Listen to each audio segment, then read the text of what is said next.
სახელითა მამისად და ძისად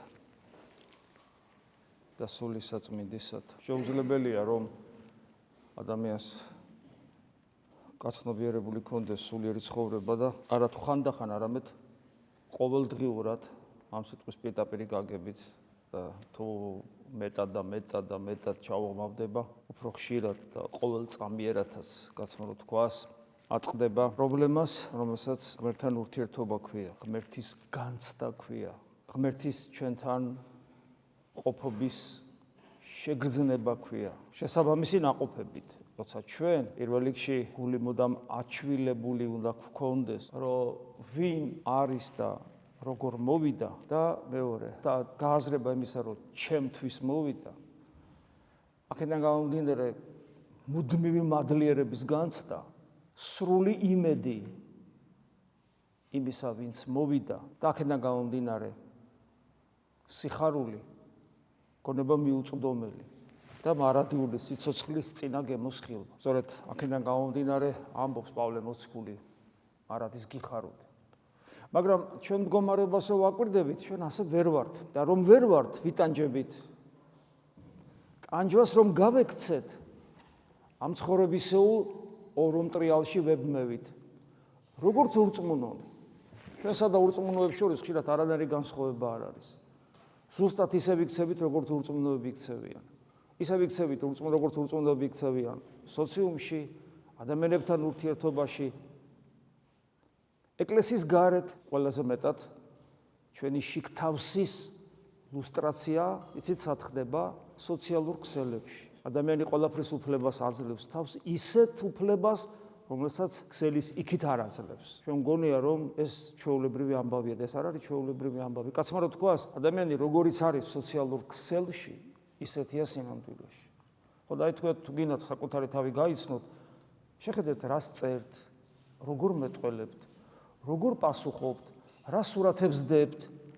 შეხედეთ ამას და დაინახავთ, ვინ ახართ თქვენ, რამდენად ქრისტიანები ხართ. არ გჭირდებათ გარეგანი მამხილებელი, არც მოძღვრის სიტყვა, მით უმეტეს მოძღვარი თქვენს ეკლესიის იქითაც ცხოვრებას არ იცნობს საერთოდ. მაგრამ როგორც კი ადამიანი ამას კიდევ ერთხელ გააცნობიერებს და ამასთან ბრძოლას დაიწყებს, აღმოჩნდება, რომ ეს არც ისე მარტივად არის საქმე, როგორც ერთი შეხედვით შეიძლება გვეგონოს და აღმოვაჩენთ, რომ აი ქრისტე რო ამბობს, რომ თავადი ამ სოფლის არის სატანა და რომ ესე იგი მთელი ეს სამყარო ადამიანები გულისხმება დაავადებული არიან და დემონურ მდგომარეობაში იმყოფებიან. ამიტომაც არის თავადი ამ სოფლისა სატანა, ამიტომაც მოიყვანენ ანტიქრისტეს, ამიტომაც დაამთავრებენ ამ სამყაროს. ეს რომ ასია, ამას რომ ხედავ, მე აღმოვაჩენ, რომ მე ამისგან შორს კი არა ვარ.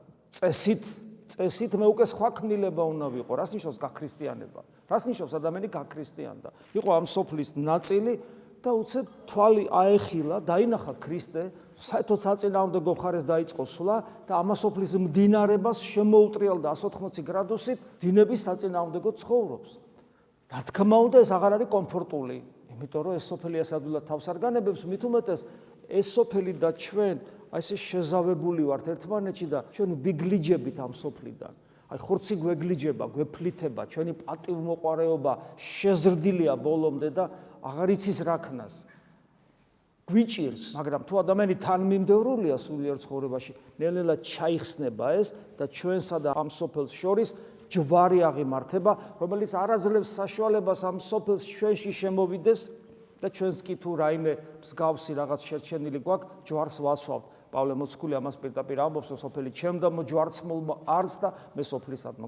გახსოვთ ეს პავლე მოციქულის სიტყვები. და როცა ადამიანი აცნობიერებს, რომ ჯერ კიდევ ვერ არის ჩახსნილი ამ სოფლიდან და შეზავებული ამ სოფელში და როცა ადამიანს სურს ისე იცხოვროს, რა რწმენაც აქვს და ის აკეთოს, რისთვისაც მოვიდა ეკლესიაში და მართლა სხვა ქმნილება და მართლა ღვთისმშვილად იქცეს, აღარ ცხოვრობდეს ორმაგი სტანდარტებით, თუ სამმაგი და ოთხმაგი და ხუთმაგი, როგორც კი ამის გაკეთებას ცდილობს და შესაბამისად ქრისტეს ერთგულებას, შესაბამისად ქრისტესთან ერთობას თავის თავში, კომუნიკაციას შიგნით, კომუნიკაცია ეს ზიარება კომუნიკაცია.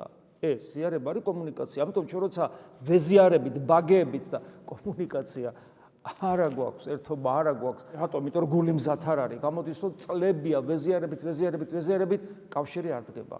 არ დგება. და როცა ადამიანი ამას ხედავს და ამასთან ბრძოლას იწყებს, აღმოაჩენს რომ საქმე თლად კარგად არ არის, იმიტომ რომ აი ასაკოვანმა ადამიანებმა თუ ასე სიღრმისეულად უყურებენ თავიანთ ცხოვრებას და თან ასაკიც აქვთ, ისინი დამეთანხმებიან რომ დრო გაცილებით სწრაფად გადის, ვიდრე მე ღმერთთან ურთიერთობას ვაუმჯობესებ. გაცილებით სწრაფად გადის. სულიერ ცხოვრებაში გაშეშებული ხარ, თითქოს ვერ დაბიჭვერდგავ და დრო მიქრის და ბერდები, წლები გაკლდება, უძლურებები მოდის. თავი რო გტკივა პატარაზე და სახსარი გაწუხებს და კარგად ვერ სუნთქავ და გულის რაღაცა აჩქარებული გაგდა. რა ახერხებთ მე ღვაწს ვეღარ ახერხებთ. ამიტომ სანამ ჯერ კიდევ რაღაც შეგვიძლია, რომ ხორცი ინსტრუმენტია მოღვაწეობისათვის და როცა ეს ინსტრუმენტი ნელა ძველდება, მე კი ვეღარ მოახერხებ. სანამ გაქვთ ეს ინსტრუმენტი, ჯერ კიდევ ქმედით უნარიანი, მანამდე უნდა ვიღვაწოთ. ეს ყველაფერი განმაცდევინებს, რომ ამ სამყაროში არის რაღაცა ჭირი, ეს სახარებისეული სიტყვა, ჭირი, რომელიც მე მტანჯავს და ვერაფერს ვერ უშვები. იმიტომ რომ არაფერი არ გამომდის. და აქედან გამომდინარე მე უკვე იგებ მამები რო წერენ, რომ თელ ცხოვრებას გლოვარებაში ვატარებდნენ. რას გლოვობენ? გახსოვთ იონეს სინელი, კიბის აღწერელი. გახსოვთ იონეს სინელი გლოვარეთა რაღაც სავანეში რომ მოხდება, სადაც არიან მონაზვნები, რომლებიც ისე გლოვობენ, რომ იონეს სინელს, რომელმაც სულიერი განვითარების 30 საფეხურია გაიარა თავად, ამ უზარმაზარ ბუმბერას მამას გაუკვირდა კი რა გაოგნდა და ისე გაოგნდა, რომ ესე იგი აი ლამის სასწაულებას ჩავარდა, რომ თუ ეს არის ქრისტიანობა და თუ ეს არის სინამდვილე მე რა მეშველებაო, იონეს სინელს გაუკვირდა. გასაგებია რომ ყველა ისე ვერ შეძლებს, მაგრამ ის რომ მამები რო ჩაიკეტებოდნენ სენაკში და მგლოვარებდნენ და ცრემლით ასვლებდნენ იატაკს, წირვის ძროს ტიროდნენ, ეს ყველაფერი ზღაპრები კი არ არის, ეს სინამდვილეა. ესეთი ადამიანები ჩვენს თვალწინ ცხოვრობდნენ. ეს ემართებოდათ იმიტომ და მგლოვარებდნენ იმიტომ, რომ ქრისტე უნდა და ვერ არის მასთან, როგორც პავლე მოციქული ამბობს, ზეცისა მინდა და მიწიერს ვაკეთებ და ვინ მიხსნის მე ამისაგან. და აი უფლის სიტყვები უკვე ამ კონტექსტში გასაგები ხდება თქვენთვის. თქვენ ათ ჭირი გაქვთ. აი ქრისტეს სიტყვები, იოანეს სახარების მე-16 თავი. კიდევ მეორე მოციქულებს ეუნება, რა თქმა უნდა. მაგრამ რასაც მოციქულებს ეუნება, ჩვენ გვეუნება, ამისთვის დაიწერა ეს. ღმერთის განგებულებით უფალი რაც სახარებას წერია, მარტო ეს ხო არ უთქვია. ხო, რამდენი იონე მოციქული არ ამბობს, ყველაფერი რო აღწეროთო, წიგნები ვერ დაიტევდაო. ნუ გაგება მაშინდელი წიგნების ახო, ტყავის სქელი, ფოლიანტები. იმდენია რომ ამას ვერ დაიტევდა. დაიწერა ის და გადარჩა ის, მოდი ჩვენთვის, რაც ჩვენთვის პირადად არის განკუთვნილი. აი პირადად, რაც ჩემთვის არის განკუთვნილი, რაც შენთვის არის განკუთვნილი, ამიტომ ეს ყველაფერი ჩვენ გვეკუთვნის. როცა ეუნება მოციქულებს, ათ ჭირი გაქვთ, ეს მე მეხება, თეოდორე ჭირი გაქვს. ნუ იქნები გულარხეინი, თრალი ამ ცხოვრების სიამოვნებებით, მომავალი რაღაც პერსპექტივებით, თუნდაც ახალგაზრდობით, მშვენიერებით, სილამაზით, ნიჭიერებით, ნუ იქნები თრალი, იმიტომ რომ ეს ყველაფერი წარმავალია, ცოტა ხანში შენგან 3 კილო ძვალი დარჩება ისიც საფლავში. ეს უპერსპექტივოა, როცა ამით ბედნიერობ. ამას თავისი ადგილი აქვს. ამ ცხოვრებას თავისი ადგილი აქვს. ახალგაზრდობას თავისი ადგილი აქვს. ნიჭიერებას თავისი ადგილი აქვს, მაგრამ არც ერთ ამ რაც ჩამოუთვალე და კიდე სხვა მრავალი არ აქვს ეგზისტენციალური ღირებულება. ეს დროებითია ტანსაცმელი, მაგრამ ეს მჭირდება. აბა უტანსაცმელად ხო არ ვივლით? გესმით, დროებითია და მჭირდება და მაგრამ ჩემი მიზანი ვერ იქნება ტანსაცმელი. მაგრამ ის აუცილებლად მჭირდება, მაგრამ მიზანი ვერ იქნება. მთელი ჩემი გული, სული ამაზე ვერ იქნება მიმაგრებული. ნუ არსებობს გამონაკლის შემთხვევებიც, რა თქმა უნდა. და აი, უფალი ესე ამბობს, თქვენაც ჭირი გაქვთ. ყოლავთ გიხილნეთ თქვენ და უხაროდის გულთა თქვენთა და სიხარული თქვენი არავინ მიგიღოს თქვენგან. აქ არის უფლის წმენა და ხილვა, როგორცაც ისინი ხედავენ. და შემდეგ არის სხვა ტიპის წმენა და ხილვა, როცა კვეთით აღდგარ მაცხოვარს ხედავენ. რა თქმა უნდა, შემდეგ იყო კიდე სხვა ტიპის წმენა, როცა სულიწმინდა ღმერთი გარდამოვა და ეს ყველაფერი რაც მათ გარეთ ხდება, მათ შიგაცხოვრებად იქცევა და ასე საფეხურებრივად, მადლის წინ დიდებითი დიდებად, როგორც პავლე მოციქული ამბობს, სულ მუდამ არის დინამიური განვითარება. დღეს ხედავ უფალს, ხვალ უფრო სხვანაირად, ზეკ უფრო სხვანაირად ეს არასოდეს ერთ და იგივე არ იქნება. თუ ადამიანი რა თქმა უნდა ვითარდება და თუ ადამიანი ერთ ადგილას არის. თუ ადამიანი ძალითი ძალად წარემართება, ისევ პავლე მოციქულის სიტყვები, ანუ მუდამ საკუთარ თავის იძულებით, შემოქმედებითად თუ ვითარდება, ღმერთთან ურთიერთობა ორი ერთნაირი არასოდეს არ იქნება. ლოცვაც კი, თქვა იგივე იესოს ლოცვა. დღეს ასეთია, ხვალე ისეთი იქნება. ის მუდამ შეიცვლება, თქვენი სუბიექტური გამოცდილება ლოცვასთან დაკავშირებით, სულ სხვადასხვა იქნება დროთა განმავლობაში. ეს პროცესია, ყოველი ახალი ჩვენ სიხარულს იწვევს. ალბათ თქვენს გამოგიცდიათ, რომ რაღაც ახალი გამოცდილება რომ მოდის სულიერ ცხოვრებაში, ღმერთი რაღაც განსაკუთრებულად სხვანაირად რომ შეგეხო, სხვანაირად რომ განიცადე ლოცვა, სხვანაირად განიცადე წირვაზე დგომა, სხვანაირად განიცადე ზიარება, სხვანაირად განიცადე სახარების ამა თუ იმ ადგილი, რაღაც ახალი სიცოცხლე გენიჭება და თავიდან იწყებ. აი ეს მუდმივი განახლება და ეს კონკრეტულად ეუბნება მოციქულებს უფალი რომ მე თქვა როცა აღვდგები მკვდრეთით მე სხვა სიხარული გექნებათ, მაგრამ ჩვენთვის ეს არის ამ გაგებით ნათქვამი რომ ეს მუდამ განახლებადი პროცესი რომელიც ჩვენში ხდება, ეს ჩვენ სტიმულს გვაძლევს და სიხარულს. ამიტომ უნება როცა კვლავ გიხილე ხო, მე წავიდე ისევ სტაგნაციაში ჩახვედი, მე კვლავ მოვიდა, კიდევ გიხილა, როცა კვლავ გიხილავ, უხაროდეს გულთა თქვენთა და ეს სიხარული რომელიც ასე პერმანენტულად უნდა გაგრძელდეს ჩვენში, იმიტომ რომ უფალი არ მიგვატოვებს არასოდეს ჩვენ თუ მას ზურგი არ შევაქციეთ, ამ სიხარულს ვერავინ წაგვართმევს. არ არსებობს სამყაროში ძალა, რომელსაც შეუძლია რომ ღმერთი გულიდან წამგლიჯოს. ამას ერთ ადგილას უფალი ესეც ამბობს, რომ ჩემი ხელიდან ვერავინ ვერ მიმიტაცებს, ანუ ვერავინ წამგლებს, ვერავის, ჩემთვის ის ყოვლის მყრობელია. და მე აქ კიდევ საინტერესო რამეს ამბობს, რომ მოციქულებს ხო უკითხები ჰქონდათ. და ადამიანის ეკლესიაში რომ მოდის უკითხები აქვს, აინტერესებს, აბა რა ხდება, როგორ არის და მათ ეუნება, რომ მას დღეს აშინ, ანუ როდესაც ჩემთან მოდის უფალი მადლის მიერ, როცა ჩემთან მოდის და შეეხება ჩემ გულს და მე მაქვს ისეთი გამოცდილება მეძლევა ღმერთთან ურთიერთობისა, რომელსაც მე სიტყვით ვერ გამოვთქვავ და ვერც კი აგიხსნი. მე არ შემიძლია ახსნა რაღაცები, რომელიც ჩემს გულში ხდება, თქვენ არ შეგიძლიათ ახსნათ ის, რაც თქვენს გულში ხდება, აუხსნელია. პავლე მიხილა თუ იხილა, მაგრამ ვერ ახსნა, უთქმელნი სიტყვები ამბობს, ვერ გადმოსცემს. ასეთ მდგომარეობაში, როცა მოდის ადამიანი, იმდენად სავსეროა, ცოდნით, ვერც კი აღმოსთქვავს, ასე დროს მას კითხვები უქრება. და ესეთ რამეს ამბობს, მას დღეს აშინა მე არ მკითხოთ. ასე დროს ადამიანებს კითხვები უქრებათ. ანუ რაც მეტად სულიერად, მეტად სიღრმისეულად ცხოვრობთ, ექსპრესიული რაც უფრო მეტად არის თქვენი სულიერი ცხოვრება, უფრო კონცენტრირებული, უფრო ღრმა, უკან დაუხეველი, გმირული, მეომრული, უფრო მეტად ქრება თქვენში კითხვები, ცნობის მოყარეობითი კითხვები, რომ სადღაც ვიღაცა როგორ ცხონდება მაგალითად და ვთქვათ ეს ადამიანს განსაცდელი რატომ აქვს ასეთი და ჯერ ერთი იმიტომ რომ აბსოლუტური ნდობა ჩდება ღმერთისადმი და შენ იმდენად სავსე ხარ ცოდნით, რომელსაც ვერც კი გამოსთქვა, სხვა არაფერი აღარ გაინტერესებს, ანუ შენში მზე არის ამოსული და ვარსკვლავები აღარ ჩანს. ეს კითხვები ვარსკვლავებია. აბა რომელი? უცებ მზე ამოვიდა, სადღა რა ვარსკვლავები ნახე რა, აბრძვილდა ყველაფერი. და ნახეთ ამის მერე უკვე ძალიან მნიშვნელოვანია უკვე, როცა ჩვენ ვამბობთ რომ ლოცვას ღმერთი არ ისმენს. ამინ გეტყვით თქვენ რაოდენიც ხოვოთ მამასა სახელითა ჩემითა მოგცეს თქვენ. აქ ხას ქუსავს მამას, იმიტომ რომ ჯერ ვერ აღიქვავენ, ხო? ქრისტეს როგორც ტრანსცენდენტულ ყოფიერებას ვერ აღიქვავენ. მამასთან კავშირზე აქცენტს აკეთებს, რასაც მე მთხოვთ, ესე იგი, ან მამას თხოვთ ჩემი სახელით, ანუ მე მთხოვთ. აქამდე არა იგითხოვიათ სახელითა ჩემითა, ითხოვოთ და მიიღოთ და სიხარული თქვენი სავსებით იყოს და მე ბოლოს იმასაც ეუბნება, რომ პირდაპირ მე მთხოვე და რასაც მე მთხოვთ, იმას აღვასრულებ. ოღონდ აქ სიტყვები რომ მთხოვეთ და აღვასრულებ კონტექსტში უნდა გაგებული იქნას. აი ამ კონტექსტში, რომელსაც ჩვენ ვსაუბრობთ. იმიტომ რომ თუ ჩემი თხოვნა მის ნებას წინააღმდეგება ჩემთან დაკავშირებით, ახლა ჩემთან დაკავშირებით რას ნიშნავს? ამაზე ბევრჯერ გვისაუბრია, რომ მე ვიცი ჩემი თავი ახალგაზრდობიდან მახსოვს და დღევანდელ დღემდე და ხვალზე, მაზე რა საქმეები მაქვს და რა მინდა ეს დაახლოებით რაღაც გაწერილია ჩემს გონებაში და აი მორჩა. და ღმერთი ეგრე კი არ მიცნობს. ღმერთი მიცნობს მე იქამდე სანამ ქრისტეს მარჯვნივ არ აღმოვჩნდები, ხო? ანუ თუ ვცხონდი. ნახე სადამდე მიცნობს. და მთავარი ის არის. არაფერს მნიშვნელობა არ აქვს. საერთოდ არაფერს მნიშვნელობა არ აქვს, მთავარი ის არის.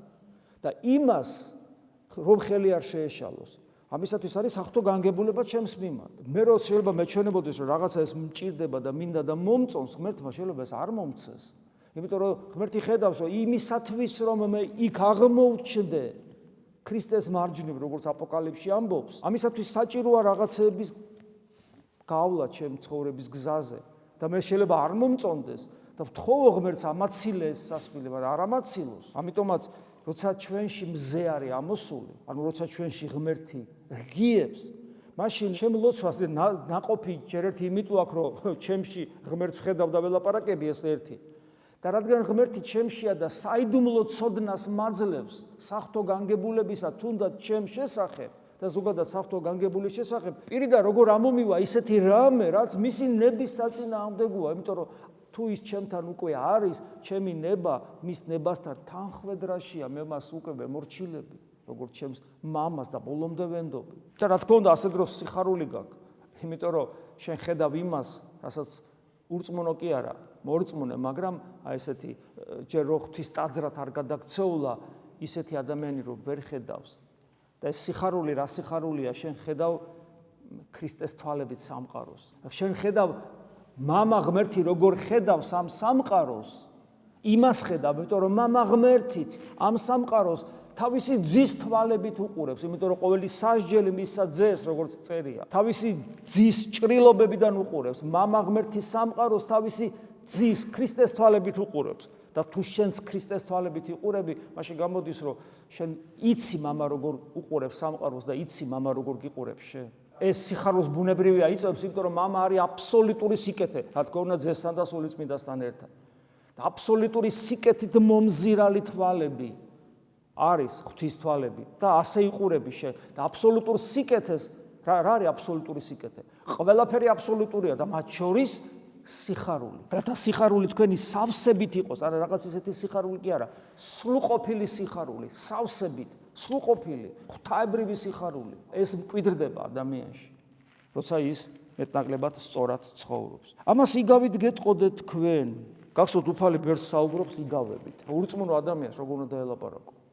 ვერაფერთ ვერ დაელაპარაკები და სხვადასხვა იგავებით ელაპარაკები, ამ იგავებით დაიწყოს ფიქრი, ღვთაებრივი მიმართულებით და ფიქრს რო დაიწყებს იმ მიმართულებით, შეიძლება მისი გული გამცდელი გახდეს საღვთო მადლის.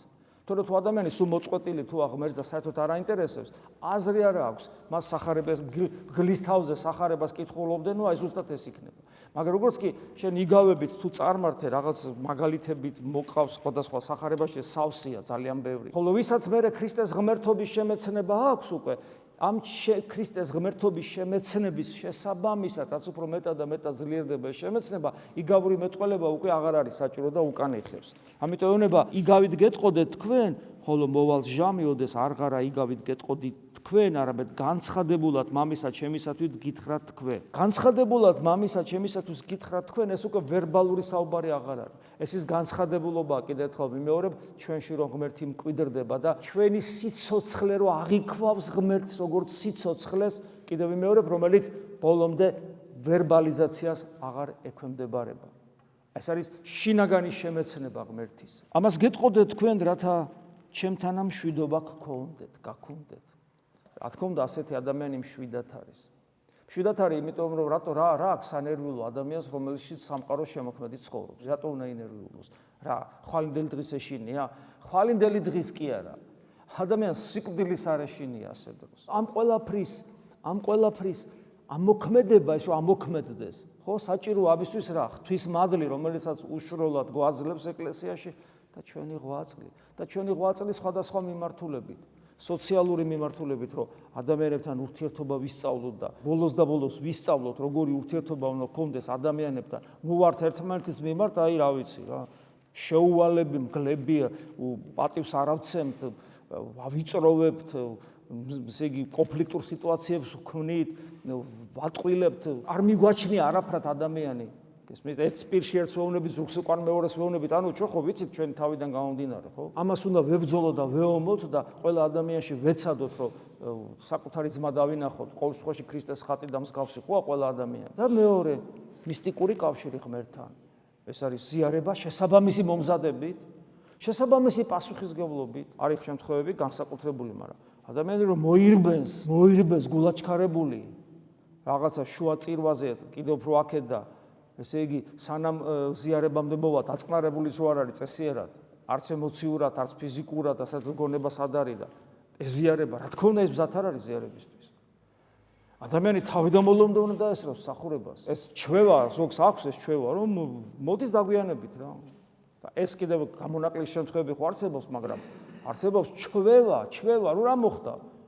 კინოსში რო წავიდეს და სპექტაკლზე იქ არ დააგვიანებს და აქ აგვიანებს. მაშინ როდესაც კურთხეულს მეუფება მამისა და ძისა და სულისაწმინდისა და უკვე იქ უკვე აი ამ ასამაღლებელში რო კურთხეულია ქრისტეს ყოვლადწმინდა სამების სამეფო იქ უკვე იწყება შენი ეს შესვლა ამ დიდებულ საიდუმლოებაში, რასაც ევქარისტია ქვია.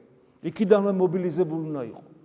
მაგრამ ასევე მანამდე დილას, წინა საღამოს სულ უნდა ამზადებდე გულს. ასევე ლოცვა, თითოეული სიტყვა რო გულიდან ამოსული, შენი საკუთრებად უნდა იქცეს, ასევე იესოს გონების მიერი ლოცვა და აი სიბნელეში განმარტოვება ჯოჯოხეთს რო გაგზნობინებს საკუთარ გულში, იმიტომ რომ ღმერთს უნდა შეხვდე და ღმერთის მაგივრად სიცარიელე და სიცარიელეს ვინჩივის, არაფერი არ არის, სიცარიელე კიდე რაღაცა სიცარიელეა, არაფერი რო არ არის. დისკომფორტი რო გაქვს, ხა 2 წუთი არაფერი და რო დადგები 9 საათი, 1 საათი, საათნახევარი, დისკომფორტი, საშინელი დისკომფორტი. ჯოჯოხეთია ეს, არანაირი სიკეთე, არანაირი სიხარული, სრული სიბნელე, სრული მიუსაფრობა, გესმის, არაფერი არ არის.